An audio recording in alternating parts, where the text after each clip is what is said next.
Hey, yo, what's good, everybody? My name is Ratabile Mohapi, and I'm your host. Thank you for tuning in to another episode of The Reality Check.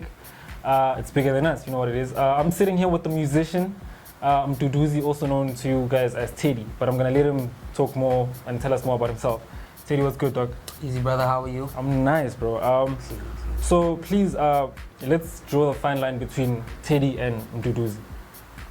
Well, Teddy is the alter ego. Yeah. I'm Mduduzi, basically, because to be quite honest, Mduduzi is more shy, whereas Teddy is the more outgoing stage person.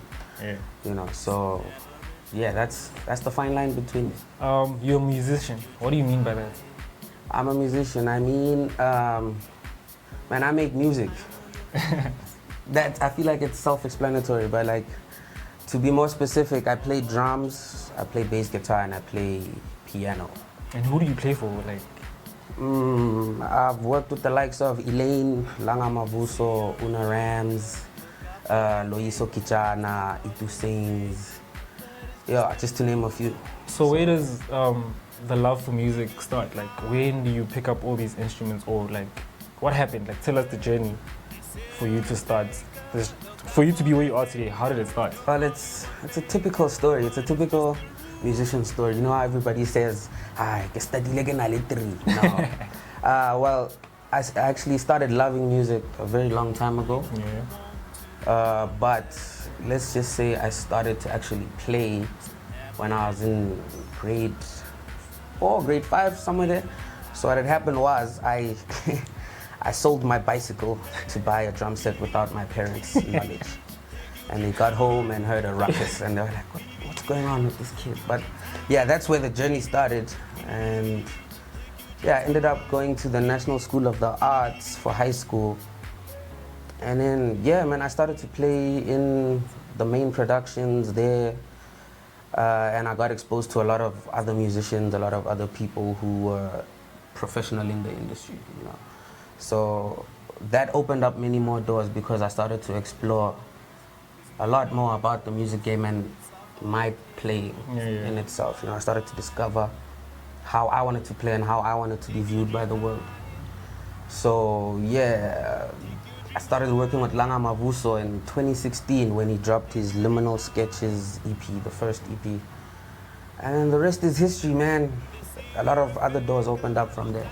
Yeah. So, going to NSA, let's talk a bit about that. The audition. How did you find out about NSA? Because for me it was tricky. I just got there, did my stuff, got there, ended up there. I didn't know about NSA. I thought I was gonna go to some technical high school back in Witbank, right? Yeah. Because that's where I grew up. And then when I told my mom, like, I'm excited to go to this so-and-so school. She was like, what? You're not going to that school? Nah. Are you going to an audition next week? I'm like, audition? What audition? Like the National School of the Arts. So in my head, automatically, it was like, High School Musical. All right, damn, I'm going there. Dope. Get there. It's a long process. So you sit in front of 3 judges, the typical setup. Yeah. And then you do your Who were thing. your teachers at that time? Who auditioned you? Miss Van Heerden, Mrs. Swart, and Mrs. Barnard. Oh yeah. Yeah. I was expecting Mrs. Barnett to be a part of the panel. Definitely. But so you get there, and then what was your first instrument? Like, was it bass or drums? Drums. So drums was your major Yes, instrument. sir. And then how did you, like the bass, where does the bass come in? Well, bass and drums work hand in hand, basically, in The a groove. band. Yeah, the groove section. Yeah. So, because as a drummer, you are automatically forced to lock in with the bassist, Yeah. I fell in love with that sound too, and I was like, man, I need to learn this instrument. Plus, I feel like it's sexier anyway. So, And then so you went through high school, NSA. After that, how's like the journey after NSA been for you? to be honest, I feel like going to NSA made the journey in the professional scene much easier because the people you went to school with end up being the people you work professionally with, because we were all basically studying the entertainment industry together, you know. So that helped a lot, whereas I feel like if I didn't go to NSA, I still have to try prove myself, make a name for myself within that specific circle. So I feel like it made it much easier. But I'm not saying it's entirely easy because now you have to fight about other things, you know. Yeah. Is it not difficult for you to detach Teddy from Mdu? No. For real? It isn't. No. How do you do it? How do I do it? I don't know, man. Like I said, Mdu is the more shy guy, you know, off camera, off stage, just chilled. I just mind my business, you know. I like sit at home, play PlayStation, watch Netflix. Do you normally watch clips of yourself playing drums? After a show, How often? Like how many times would you watch a clip of yourself playing? depending on how good it was. If I flopped, I watch it once and it's done. It's like, you know what? How do you know you flopped though?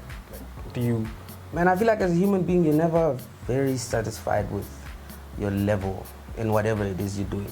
Yeah. So you're always very critical about what you do. So I pay a lot of attention to the growth from the first shows that I did to now. Each and every show that I play, I look back and I'm just like, okay, dude, you could have done better, you know. So. But do you know how great you are, Doug? Like just on a just to shift the paradigm. Do you know? Like, do you give yourself the props you need? Like, do you give yourself the flowers? I do when I'm alone. And you know. It's like, ah, man, we need to get And what do your more parents squad. think? What do your parents think? Like when they go to your shows and you're playing for Langa Mavuso, Elaine, Una Rams, all these people. Like, They're like, well, my dad firstly didn't really want me to do music because they say you can't make a career out of music. But my mom has always been fully supportive, you know. But then now that my dad sees what it's doing, they're both very supportive. Like, wow, dude, it's actually working. All right, cool. so you have money. No comment. Okay. No comment. Okay, it's fine. No, it's it, Doug. So, where do you now say, okay, the school thing is not for me? After like, can I say, like, okay, the school thing, I'm not gonna go study and get like a profession or whatever. Well, I did. And then you like, oh, you did? I did study, but Oh, then I yeah? dropped out in second year. I was like, screw this. What Because were you studying? I was studying jazz at TUT. Oh, yeah? Yeah, but then I figured when I got to TUT, I was doing the very same thing that I was studying back in high school, and I was like, okay, why do another 4 years of the same thing? So I was like, and I'm already making money off of what I'm studying there. So I was like, I'd rather just find something else to study. And right now, I'm still on the journey of trying to find something to study because I don't want it to be the same thing. I get there and then I get bored. So I want to find something to study that I'll finish. So yeah. As a drama in the entertainment industry, do you feel like you're being catered for, like, as like a drama? Do you feel like there's an industry for dramas alone? Like, you know, like maybe the sex guys will get together, do something. Yeah. I feel like Dumb guys. you do that for yourself. I mean, Do you guys get along, or is it like a point where you guys are like, I'm better than you? I think everybody gets to that point where they're like, dog, I'm better. But like, I've gotten to a point whereby I know there's always somebody better than me, and I'm always better than somebody. Yeah. But nobody will ever play like me. So it's a matter of, if you want me to play, get me to play. If you don't, I don't care. Yeah. Because Span is a thing either way. Mm-hmm. So yeah. Damn, what keeps you like? I know you like. Who's this guy? Aaron Spears. Yes, sir. Is that the reason why you started playing drums? Nope. I found out about Aaron Spears while I was already in NSA. For real? Yeah. And then you just fell in love with the guy. Yeah, I was like, damn, man, I want to play like that guy. Because, okay, he's Usher's drummer, and I'm a big Usher fan. Oh, So, okay, cool. yeah. Oh, okay, cool. So now you dropped out. What's the plan? What's the plan? Yeah, like you're like, fuck, I'm quitting. Hey, man, the plan is to keep playing and making my own music so that I get the royalties and stuff. You know, playing all of these TV shows, playing all of these live recordings. Build money from that so I can start my own thing, because I started my own drum school as well. Oh, yeah. So, And how? Tell us more about that. the drum school. Yeah. I mean, it's just private lessons, man. I just get people who are willing and want to learn how to play drums. I give them a chance to learn, you know, because it is a conducive industry. Obviously, not as much now because of COVID, but if you put in the time and you get the proper connections, you can make a living off of this industry. And how do people like? How can we spread the word like about this drum school? Like, how do you have you pushed it enough? Is it out I there? don't think I've pushed it enough yet because I'm currently teaching already at State Theatre, you know. Oh, okay. So I don't really get enough time to do both.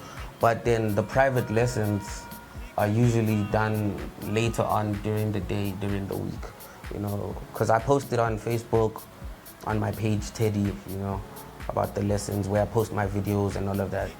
But then what I'm trying to do now is get to teach people virtually, you know. But that only works if the person has their own drum kit at home, because there's no point in going virtual on the phone and saying, okay, here's a 16 beat or something. And then they look at me like, okay, I don't have anything to play on. What's the point of taking your money if you can't learn? Like, where do you get the inspiration from? Like, going as Teddy, like to wake up and say, yo, listen, I love what I do and I'm gonna do it.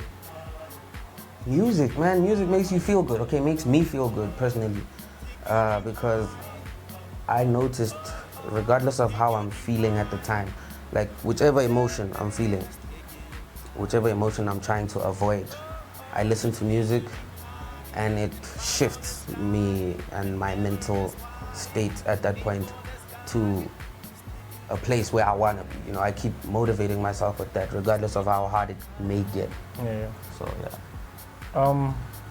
Lastly, what would you like to be remembered as? What would I like to be remembered as? Yeah. Jeez, bro. An all-around cool guy who made the crowd dance. Man. You know, yeah, an all-around cool guy who managed to interpret artists' music the way they wanted it to be interpreted, and put in myself in that music, you know, because I feel like music is an emotional sort of thing, you know.